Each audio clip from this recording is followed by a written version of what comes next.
Have you thought about buying property in Medellin, renovating it, and listing it on Airbnb? Then this episode is for you.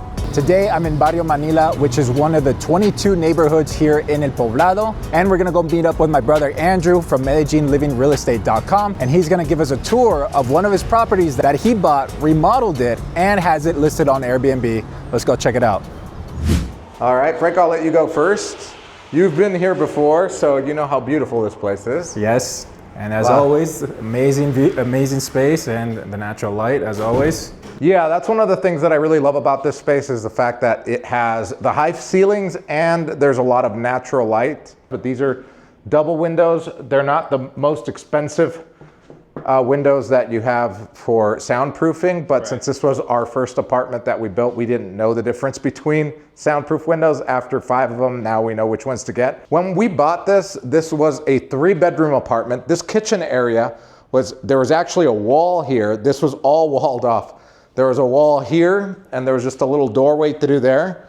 And then this was the maid's quarters back here, and I'll show you this in a minute. These are scratchless, but you can see that this is not the best scratchless because you can see scratches on there. Again, this has been here for 5 years, so it does the job. I love this Challenger stovetop. This one we sourced locally. You can get this locally, and as you can see, the oven's really big. Typically in Colombia, you have small ovens, if you even have an oven, and you usually don't have the dishwasher because it's not typical in Colombia. And then there's also a microwave there. You've got like a lot of storage in here. This is the trash area here for recycling and trash. When you have an Airbnb, you want to make sure that you have all of this stuff, especially if it's long-term Airbnb. You definitely want like cutting boards, big pots and pans. You want like the spice rack, and we keep this full with olive oil. Like these have to be, we just had someone leave right now that was here for a couple months. Oil is obviously gone, so we refill this stuff for people so that they have it. Big fridge with the freezer part is here with the ice machine and the water. And this is a really cool spot. You know, when we first did this spot, I was very iffy on the couch because I thought, you know, if this was gonna be a longer term Airbnb, would people want something bigger, something more comfortable? But people love it, and it actually is very comfortable. This piece right here was made by one of my friends who's a carpenter. Actually, all of the woodwork that you see in the apartment, apart from the doors, was done by our carpenter, including like this coffee table, this stuff, the insets for the lights, everything was done by her. She's amazing. She's got her own warehouse here, or not warehouse, but her own workshop here where she does this stuff. How did you guys come up with this idea on the wall? Pinterest. Pinterest, we wanted something that looked like that was the showpiece for the apartment, so that when people see pictures of not only this apartment, but our other apartments, they know that it was made by us. So when I go to Mexico, I always get these high-end Catrinas that are really nice, and this one's like all a Mexico wall basically. We have some Colombian stuff here, but mostly everything here I got from Mexico. Katrina up there. the Jaguar up there is sick. Oh yeah, the Jaguar. Yeah, the reach up there. The skulls are amazing. This is my favorite. Obviously, we already drank that. Yeah. But yeah, it's really awesome.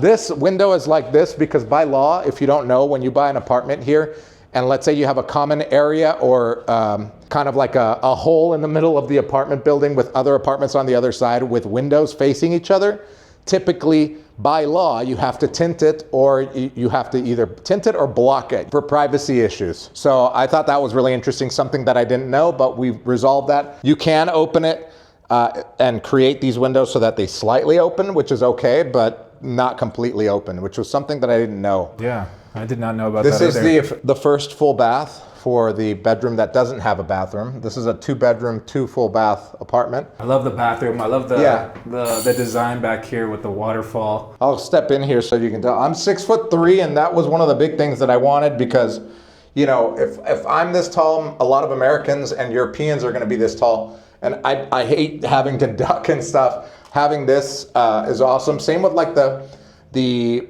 texturized walls on this end and here, the inset with the light over here. We always fill these up with shampoo and conditioner. Was important for us because we wanted it to be a timeless design. This was done 5 years ago and it still looks like a modern apartment, modern design, like something that you would see on Instagram today.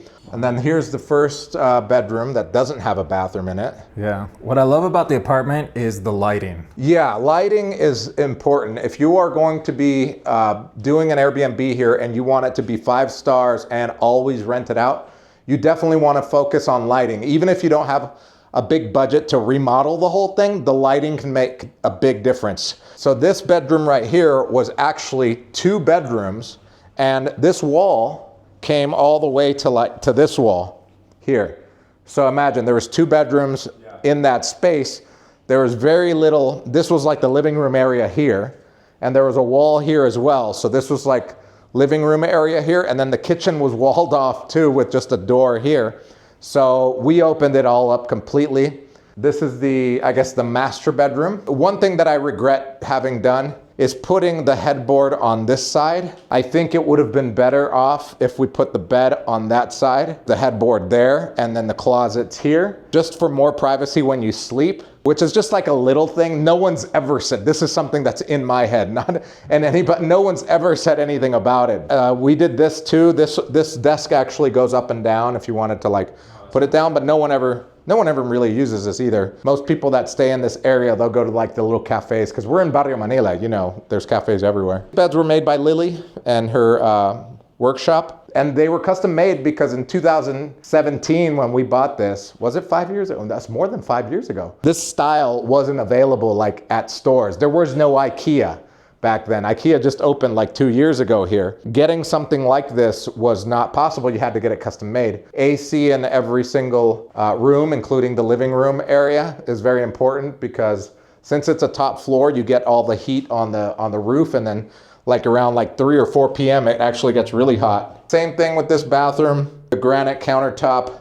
One thing that I regret about not doing here, since this was our first one, we didn't realize this, is that we should have made more of a counter space here, because we get a lot of couples and a lot of women coming in here, and they need more counter space to put their stuff on. As guys, we didn't think of that. And then we realized that afterwards. Again, we've never had a big complaint about it. Like I said, we've always had 5 stars, but it's something that in our new apartments, we definitely think about. First question here. Tell us who you are and where you're from. My name is Andrew. I was born in Colombia, raised in the United States, deported in 2010 after 24 years, had to start from scratch, built an online business or a digital marketing company. Now we have a real estate company. Now we have a property management company. Now we have a relocation company and a little Spanish school right in this same neighborhood of Manila. So when you were deported, you landed in Bogota. I know you lived there for a few months, almost to a year, and then you came to Medellin. Why did you decide to buy here in Medellin and not Bogota? Yeah, great question. I decided to come to Medellin to visit it after 6 months of being in Bogota when I first got deported. I never thought about buying an apartment at that time because at that time I was completely broke. But I decided to stay in Medellin just because, number one, I liked the weather better. I thought the infrastructure was better in Medellin. And I also thought that the culture here was just a little bit different. Bogota is very dense. It has a lot of people. It's like 10 million people. Here it's only 2 million, so it was less of overwhelming. I think Bogota has more opportunities, but for me, Medellin was just a better fit. When did that moment happen when you did decide to buy here in Medellin? Like I said, we started a digital marketing company here, and once we got bigger clients and we made more money, that's when I said, okay, we've got to buy an apartment out here, because believe it or not, this apartment was bought for $62,000 back in 2017. Today, if you wanted to buy an apartment like this, not remodeled, not the way it looks right now, but the way that we bought it, you could buy it for about $150,000, $160,000 right now. And before you even started the buying process, what did you think that process was going to be like? So, you know, we came thinking like, oh, it's going to be similar to the United States, where there's an escrow company. No, there's no escrow company here, so we learned that very quickly. Since I had been living here for a while, I had a Colombian bank account open, so we transferred it into our Colombian bank account, and that's a big no-no because red flags go up by the bank because they have money laundering procedures that they have to go through, so they froze our account. We actually could have been penalized because we held up the buying process according to the contract that we signed. There were a lot of things that we learned along the way because they weren't what we expected. And tell me a bit about the remodeling process. How was that like? Okay, so that was a nightmare because it was our first one. We went through 5 different contractors. The first couple of contractors messed it up. I mean, they tore up the floor and everything, and then when it was time to actually build, the reason why we tore everything up was, number one, we wanted to change the floors, but once we opened it up, we realized that they had old pipes. They had like the little copper pipes instead of the PVC bigger pipes. So we redid the plumbing, and then we realized, okay, electrical is especially if we want to use like a smart system where you can just open up an app and dim the lights or have presettings, etc. So we needed to redo electrical and plumbing. So what we learned was that one contractor can't do everything. Get the floor guy to do the floor. If he could do something else, maybe, okay, great. But then get the electrician to do the electricity. Have separate contracts and have milestone contracts instead of one large contract for one contractor that can do or says that he could do everything, because a lot of the time the contractor can't do everything. He's not a roof specialist if you need to redo the roof or you need to patch it up. Why did you pick this specific property over the other properties that you saw? So we picked this one because we knew the owner was in distress. The owner was an older lady, her kids were grown, her husband had passed away years ago, and she was alone in a 3-bedroom apartment, and she wanted to just get rid of it and go move to the countryside with one of her kids. So she wanted cash quickly, and she wanted to close quickly. So we made an offer, a cash offer, where, you know, in 2017, 2018, for Colombians, a cash offer was kind of rare. We closed in about 3 weeks. So we chose this based on the deal. It was not an emotional purchase for us. Okay, so you bought this property 9 years ago and you listed it on Airbnb after all the remodeling. What's that experience been like operating this as a rental income? Yeah, so we've done the property management for this for the last 9 years ourselves. We don't have a property management company, and that reduces our expenses by a lot. So it's a big expense. If you're coming down here to do real estate and it's your first time owning a rental, just make sure that you know that your biggest expense is going to be property management. So our experience from the get-go was a hard one because we didn't know anything about property management. We wanted to have a 5-star apartment, and I think that that requires about 30 or 40% of what the apartment looks like, you know, that it matches what the pictures look like.